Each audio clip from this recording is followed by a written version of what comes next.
law of supply. Supply has a functional relationship with the price. Functional relationship. It means when the price changes, it automatically affects the supply also. I'm not saying that supply decrease. I don't want to say only say when the price change, the supply also will change. That is a functional relationship. The supply having the functional relationship with the price. It means as the price changes, supply also will change. There is supply influencing the supply. Price जो होता है वो supply को क्या करता है, influence कर रहा है. एग्जैक्ट नंबर ऑफ डिटरमिनेंट का कौन सा हमने सैटरडे को क्या रहेगा, पेज नंबर 39 पे commodity, technology, production, facility, infrastructure है ना, एग्जैक्ट नंबर. पर हम लोग अब लॉ ऑफ सप्लाई में क्या करने वाले, the other thing being remain constant, rest of all factor क्या रहेगा, रिमेन कांस्टेंट, फिक्स. ओनली क्या चेंज होगा, प्राइस. अकॉर्डिंग टू जो अल्फ्रेड मार्शल है वो बोलता है बाकी सारे फैक्टर रिमेन्स कांस्टेंट अच्छी except the price. Other factor मतलब टेक्नोलॉजी हो गया, गवर्नमेंट पॉलिसी है, वेदर कंडीशन भी होगा कि क्या मान लो जैसे एग्रीकल्चर प्रोडक्ट है, अगर मानसून अच्छा रहा तो प्रोडक्शन एग्रीकल्चर ज़्यादा होगा. अगर एग्रीकल्चर प्रोडक्ट ज़्यादा है तो all those industry which is agro based है, कच्चे माल के लिए खेतों पे डिपेंड रहता है, वो लोग का भी प्रोडक्शन ज़्यादा होगा. शुगर केन ज़्यादा होगा तो शुगर ज़्यादा होगा, कॉटन ज़्यादा होगा तो टेक्सटाइल इंडस्ट्री बढ़ेगा. So this industry, so that's why the weather conditions should remain same. ठीक है ना. सब्स्टिट्यूट पढ़ो पब्लिक का जो एक्सपेक्टेशन है, ठीक है ना, expectation regarding the price, this are remain constant. खाली क्या चेंज होना चाहिए, price. Rest of all factor remain same रहे, खाली प्राइस चेंज होगा. उस प्राइस की वजह से मेरा क्या आ रहा है, सप्लाई ऑल्सो चेंज हो रहा है. That is all about the law of supply. Okay, now the price and supply having the direct relationship. Direct relationship means price increase, supply also will go in the same direction. Price fall, supply also will go in the same direction of the fall. Demand में क्या था, price rise हो रहा था, demand कम हो रहा था. Price fall हो रहा था, डिमांड ज्यादा हो रहा था. राइट, अपोजिट डायरेक्शन जा रहा था दोनों का. That is called inverse relationship. ठीक है ना. It is a negative relationship था. अब यहाँ पे क्या रहेगा, पॉजिटिव रिलेशनशिप रहेगा, बिकॉज दोनों का डायरेक्शन क्या है, सेम. ओके, तो ऐसा देखना आप देखो. Law of supply, law of demand में क्या था, इसका डाउनवर्ड स्लोप था. इसके अंदर क्या आने वाला, अपवर्ड स्लोप जाने वाला है. ठीक है ना. Come to page number 39. Law of supply introduction. The law of supply is also a fundamental principle of economic theory, like the law of demand. It is two basic law. First of all, we have done the law of demand. Actually, law of demand का उससे पहले लिखा था law of DMU, है ना, the law of DMU. Second है utility chapter में. तो ऐसे आ रहे law of demand और now law of supply. तो ये सब fundamental principle है economics के. वो जान दो. Daily it was introduced by the professor Alpha Marshall. Who introduced the law of supply? अभ्यस्त भाई, एक ही आदमी तो है भाई सारे लॉ को एक्सप्लेन करने के लिए. आंख बंद करके लॉ, कोई भी लॉ आया तो अल्फा Marshall. It is books principle of economics, it is written in 1890. Right, तो सर छोड़ दो, डायरेक्ट एकदम वर्डिंग था. The law explain the functional relationship between price and supply, quantity supply. Okay, बस ये लास्ट का 2 लाइन अंडर करो, introduction कर दिया बस. समझिए, लास्ट का 2 लाइन अंडर का, the law explain the functional relationship between price and quantity supply.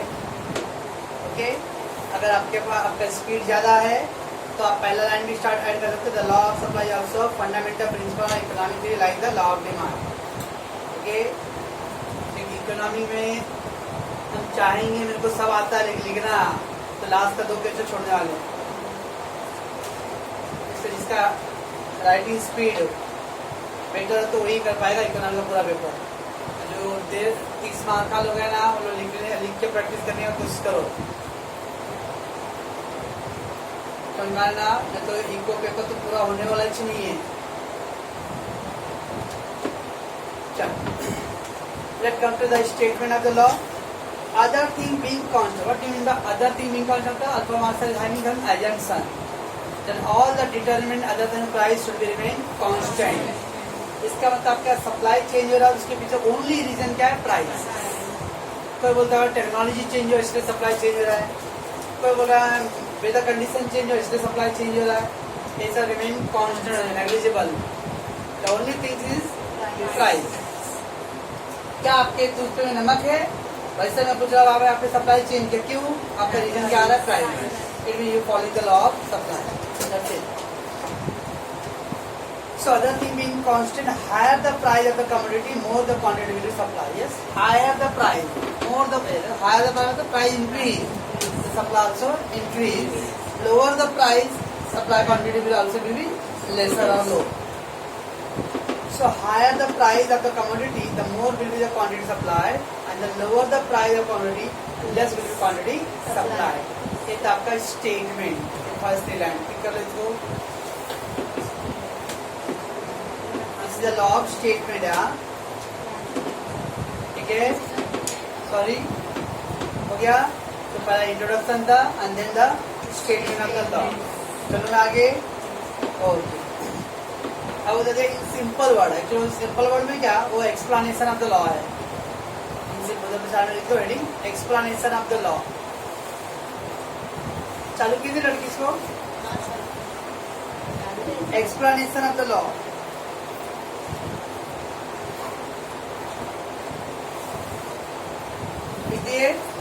अभी क्या, other factor remaining constant, rise in the price result rise in the quantity. Yes, price बढ़ रहा तो सप्लाई भी ज्यादा आएगा, प्राइस कम हुआ तो सप्लाई भी कम। प्राइस ज्यादा हो तो सप्लाई ज्यादा होता है, बिकॉज प्राइस ज्यादा हो रहा है तब जो सप्लायर लोग हैं उन लोग को प्रॉफिट मार्जिन ज्यादा मिलेगा। Seller is not bothered about, not worry about the how much the price there, they wanted the margin. Okay ना, प्राइस सस्ता भी किया महंगा भी, उससे क्या प्रॉफिट, उनको कितना प्रॉफिट हो रहा है पर डे। 100 का चीज 500 कर दिया, लेकिन उसमें प्रॉफिट 2 रुपए दिन में मिला, तो क्या फर्क उनको।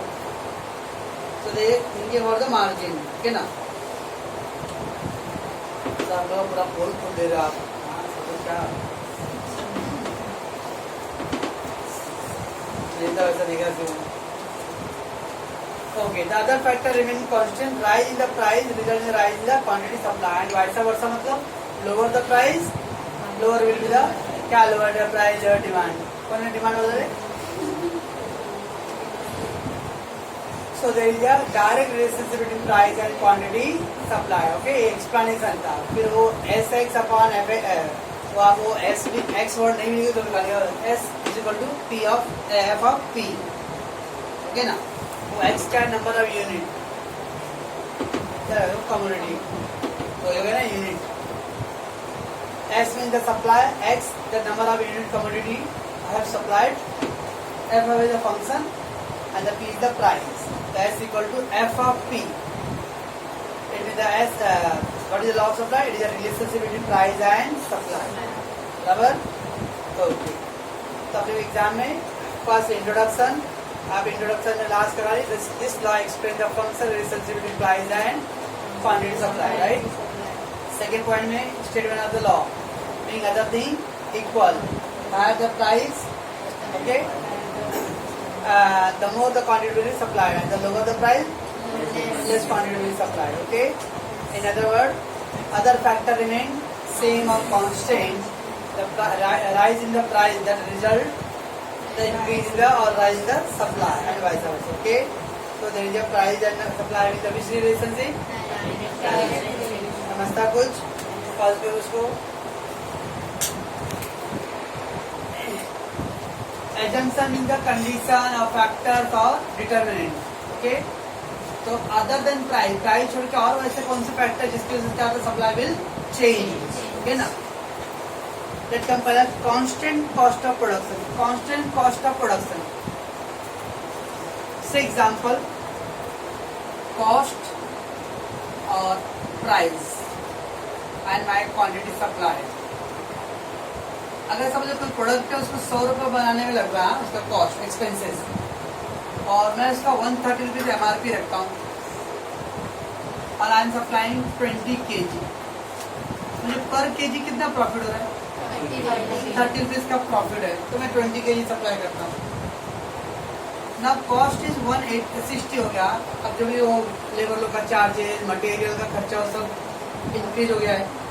ओके, सो 160 हो गया पर किलो का कॉस्ट, और मैं अभी उसको 180 में बेच रहा हूँ। Okay,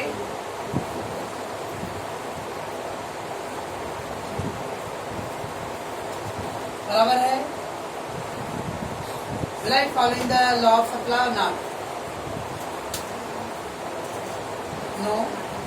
Yeah.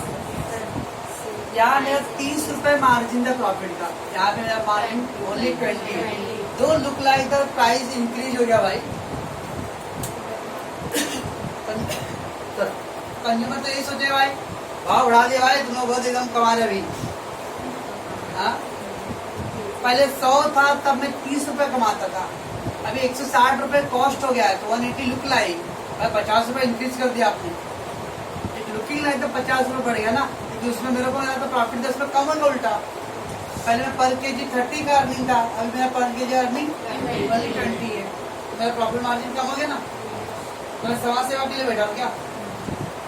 जो प्रॉफिट मार्जिन कम है तो I will do my business lesser. तो it means alpha margin saying that that's why the cost should remain constant होना चाहिए आपका। लेकिन कॉस्ट अगर चेंज होगा ना तो आपका प्रॉफिट मार्जिन विल अफेक्ट, और if the profit margin will affect your decision will be affected. You don't want to expand your business, you wanted to cut down your business. समझता मैं क्या बोल रहा हूँ? क्योंकि मैंने अभी पहले ही बोला सप्लायर का एक ही मकसद है प्रॉफिट। और first chapter introduction of micro economics क्या था, तो उसमें consumers all wanted maximum satisfaction, और प्रोड्यूसर मैक्सिमम प्रॉफिट।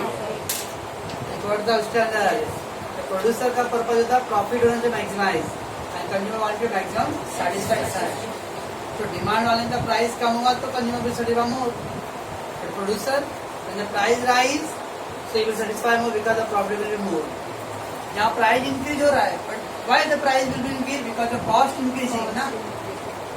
पहले मेरे को मार्केट में 100 मिलता था, मैं 130 देता था, और जब मेरे को ही खरीदी मूल्य 160 पड़ रहा है तो मैं कस्टमर को भी ज्यादा करके बेचूंगा। ओके, देखिए मार्केट में 160 का सब लोग रेट रखे, पूरे एरिया में उधर पाइप में जाओ मार्केट में कैसे किलो आलू भाई 20 रुपए 20 रुपए 20 रुपए, मैं 30 बेचूंगा तो मेरे को बेचने देंगे, पब्लिक बेचने देगा मेरे को। मीन्स वह सब लोग 20 दे रहे, तुम 30 सर आप 18 करके दो, तो भी नहीं बेच सकता हूँ, वो लोग मेरे को मार के भगा देंगे। क्योंकि सब 20-20 वाले में 18 दूंगा तो कस्टमर मेरी तरफ आएंगे, तेलों मेरे को जीने देंगे, कभी मेरी तरह हड्डी फेंक देंगे, कभी नींबू मिर्ची फेंक देंगे, कभी नागोवा फेंक देंगे, डराएंगे मेरे को कि भागो यहाँ से, ऐसा है। So that's why Alpha Marx are saying that the cost of production need to be constant. Okay. It is assumed that there is no change the cost of production. A change the cost of production will affect the profit of the seller. कि cost change होगा तो आपके profit पर फर्क पड़ने वाला है। और similarly look like अभी जो 100 रुपए का था अब वो 60 रुपए में बन रहा है, और मैंने अभी 120 रुपए रख दिया। हेलो, प्राइस सस्ता हो गया। कंज्यूमर के पॉइंट ऑफ सोचो, प्राइस कम हुआ तो लोग तो ज्यादा खरीदेंगे। ओके ना, तो अपना सब डिमांड भी पब्लिक ज्यादा, तो मैं सप्लाई एकदम दिल खोल के कर रहा हूँ, एकदम बेच रहा हूँ मैं।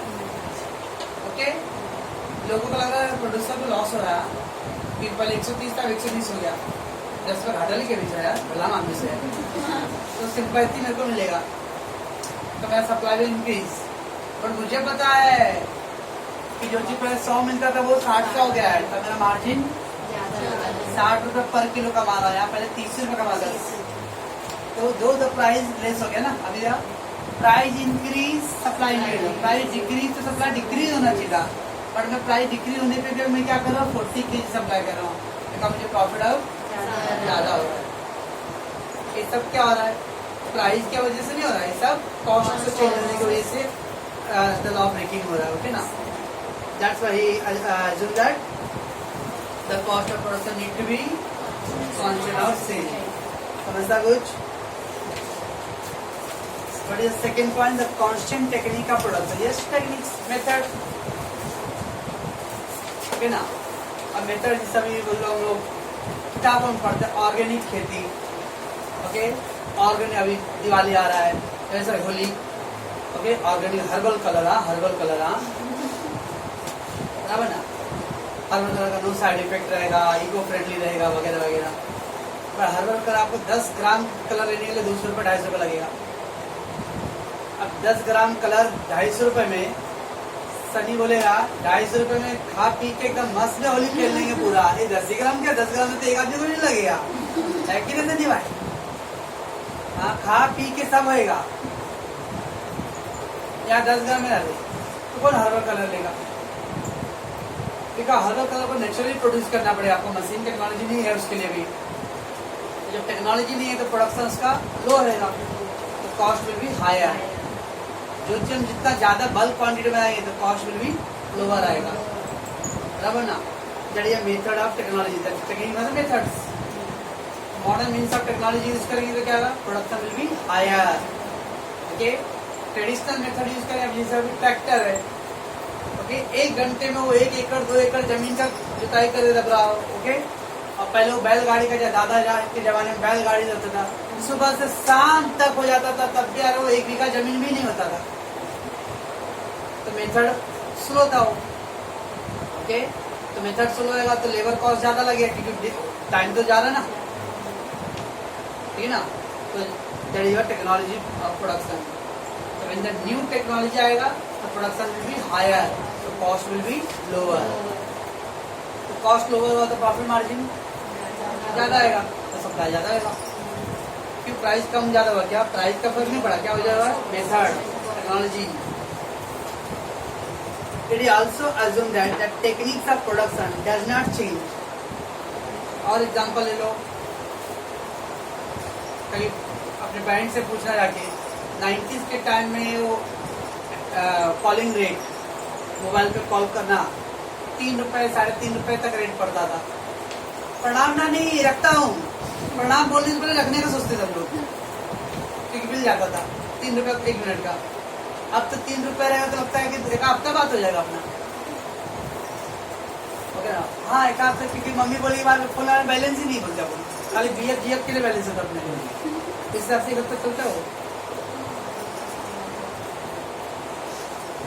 It is also assumed that the technique of production does not change.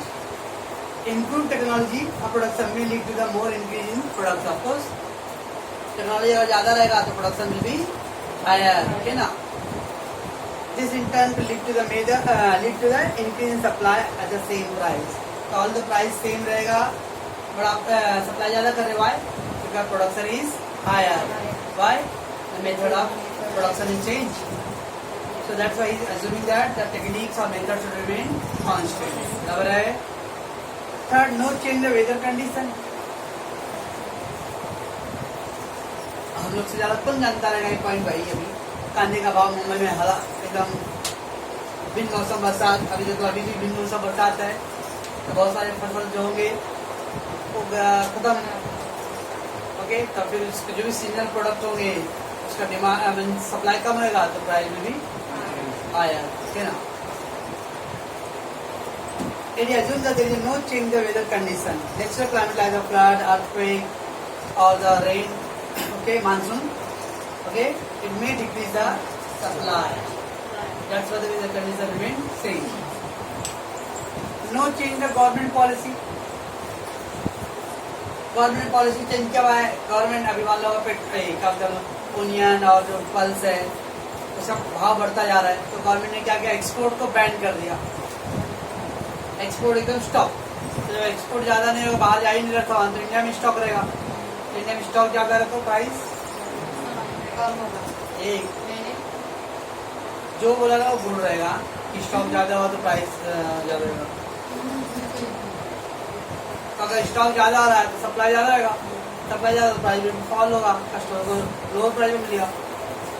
ये गवर्नमेंट ने पॉलिसी उठाई, एक्सपोर्ट ज्यादा करो, फॉरेन करेंसी आएगा हमारा, तो हमारे बिजनेसमैन लोग प्रॉफिट कमाने के चक्कर में क्या करेंगे? पूरा सामान बाहर एक्सपोर्ट करेंगे, इंडिया में स्टॉक कम, तो price will be higher. Okay, so that is government policy.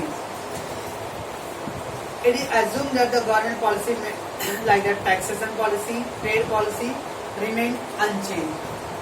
अब टैक्स पॉलिसी, जीएसटी, पहले मस्त कमाते थे और टैक्स नहीं भरते थे और एकदम ऐसे चलते रहे.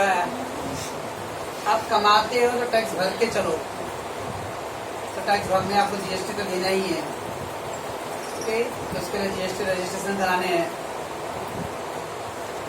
तो that means the tax policy change. अब बहुत सारे बिजनेसमैन लोग बोल रहे हैं टैक्स भरना नहीं है, हाँ तो हम लोग टैक्स भरेंगे ही नहीं, तो बिजनेस बंद, हम लोग नहीं करेंगे. तो नंबर ऑफ बिजनेस बंद होएगा, तो प्रोडक्शन भी लो, प्रोडक्शन लो तो सप्लाई भी लो. ओके ना, that is no change the government policy. Okay, no change the transport cost. Yes, petrol diesel का भाव बढ़ता जाएगा बाहर देश से, तो ट्रांसपोर्ट कॉस्ट भी महंगा आएगा. मान लो कोई सब्जी लेने वाला हो, वासी मंडी या दादर मंडी जाके लेके आता है, पहले 250 रुपये टैक्सी का भाड़ा तो आ जाता था, अब टैक्सी वाला 400 रुपये ले रहा है, तो 150 रुपये एक्स्ट्रा हो गया. तो भी क्या करेगा, प्रोडक्ट में ऐड करेगा ना. 150 रुपये ऐड हो गए और 50 kg लाया, तो 150 kg सॉरी, तो मतलब 150 रुपये का 50 kg और 150 रुपये प्राइस पर किलो 3 रुपये हो गए. तो 3 रुपये क्या करेगा, तो जेब से डालेगा, तो प्रोडक्ट में क्या करेगा, ऐड कर लेगा. तो transport cost change. So no transport cost. Okay, should change. It assumes that there is no change in the condition of transport facility or transport cost. For example, better transport facility increase the supply at the same price. Yes, अभी देख लो, जो express highway बन रहा है Delhi to Mumbai, train से पहले आप road से आ जाओगे, 2023 तक हो जाएगा. 12 घंटे में दिल्ली से मुंबई. अभी आपका 18, 19, 20 घंटे लगते हैं. जब ट्रांसपोर्ट का टाइमिंग कम लगेगा, पेट्रोल डीजल का कंजम्पशन कम लगेगा. ओके, तो कॉस्ट भी लोअर. कॉस्ट लोअर होगा तो प्राइस सेम भी रखोगे, तो लेकिन कॉस्ट कम हो रहा है, आपको प्रॉफिट मार्जिन ज़्यादा देगी, सप्लाई मोर. जड़िया transport cost. Price of the other goods remain constant. Other goods मतलब सब्स्टिट्यूट आइटम, दूसरे प्रोडक्ट का, तो सब्स्टिट्यूट प्रोडक्ट का प्राइस अगर चेंज हो रहा है, people will demand that goods. Okay, the price of the other goods are assumed to be remain constant. If they change, the law of supply may not hold true because the producer may transfer the resources to the other product. Of course, अभी India में हम लोग low income group वाले लोग हैं. All दो हम लोग फीलिंग और ईवीएस में पढ़ते हुए पर्यावरण के लिए सोचो, पर आप और मैं सब लोग सोचता है एक प्रैक्टिकली ऐसा हो पाता है. ओके, अब जेबी नगर के चॉइस बेकरी सेंटर में जाऊंगा सामान लेने के लिए, तो लोग 10 का सामान 20 में देंगे, लेकिन वो बैग देंगे, कॉटन बैग और क्या बोलते हुए कपड़े, कागज का बैग देंगे. ओके ना, पेपर बैग देंगे. यहाँ लेने जाएंगे तो 10 का सामान 10 में मिलेगा, लेकिन वो प्लास्टिक देंगे. कोई ऐसा कस्टमर जाकर बोलते भाई साहब 2 रुपये ज़्यादा ले लेके मेरे को पेपर वाला बैग दो. मैं बोलता हूँ नहीं, आप बोलते हो नहीं, कोई नहीं बोलता है. कौन 2 रुपये एक्स्ट्रा बढ़ा कर लेगा भाई. दैट मीन्स द अदर का है. तो प्रोड्यूसर जो होता है, देखिए कस्टमर कौन से प्रोडक्ट का डिमांड क्या है. तो सपोज एग्जाम्पल, अभी जब 2-3 साल पहले देखे रहोगे, 2 साल पहले, 1 साल पहले पेपर बंद, कभी प्लास्टिक बंद. ओके, तो सब कपड़े का बैग लेके लड़का एकदम वहाँ पर वो बस वो क्या होते हैं, 4 दिन की चांदी फिर अंधेरी रात, तो कुछ दिन तक चला, फिर वही हालत. तो that mean producer will supply which type of goods which the people will demand more and more. है ना, तो क्या करेगा, वो सारे प्रोडक्ट का शिफ्टिंग. अभी गाँव में लोग, हम लोग यहाँ से शहर वाले लोग जाते हैं, तो घोड़ा गाड़ी सुने हो, टमटम, बग्घा, इक्का. ओके, वो हम लोग अरे बॉम्बे से जाते तो हम लोग के लिए वो सब यूनिक था, मजा एंजॉय करने के लेते थे. ठीक है, गांव में भी अब ये सब धीरे धीरे बंद होते जा रहा है. गांव से मार्केट जाने के लिए लोग टेम्पो, ऑटो टेम्पो, ओके, घोड़ा गाड़ी से जाऊंगा तो एक राउंड मारूंगा तो टेम्पो 4 राउंड मार लेगा। तो आज लोगों को एंजॉय नहीं चाहिए, टाइम बचना चाहिए। तो वो जो घोड़ा गाड़ी चलाने वाले लोग को मालूम है कि घोड़ा रख के फायदा नहीं, हम भी इससे छोटा आदमी टेम्पो ले लेते, उसमें कमाई ज्यादा होगा, टाइम भी बचेगा अपना, ओके ना। That is all about the other goods cost. तो टेम्पो का डिमांड ज्यादा होते जा रहा है और जो नेचुरल जो घोड़ा गाड़ी है इसका demand they will shifting their resources, okay. And the last one, no future expectation. The law also assumes that the seller do not expect a future change in the price of the product. तो अगर seller को लग रहा है future में और price ज्यादा होने वाला है, कांदे का भाव और ओनियन का भाव और ये क्या बोलते हैं पल्स का भाव अगर बढ़ने वाला 2021 में, सारे एक्सपोर्टर लोग क्या कहेंगे, जो रिटेलर शॉप होलसेलर गोडाउन में ब्लॉक करके रखेंगे, जमाखोरी। भाई साहब पाव किलो दाल तो नहीं देंगे लोग, पाव किलो आधा किलो देंगे ही नहीं, बल्क क्वान्टिटी। और होल्ड करेंगे कब तक, जब price. So that is a future expectation. So they also assume that the seller do not expect a future change in the price. Okay, ये सब क्या था भाई? Determinant you call, assumption you call, factor you call, बराबर है? और उसको madam चलो एक्सप्लेन द टेबल, ओके। अब टेबल में price they given and the quantity supply, you can put the any number, you know price rise or supply rise. When the price 10 rupees per kg, the market supply is until market supply, not say individual supply. क्योंकि rule एक आदमी को देख के नहीं बनता, rule aggregate को देख के बनता है। So market supply, ये market supply है। When the price is 10 rupees per kg, the 50 kg supplied in the market. When price rises to 12 rupees, price rise, supply also rise.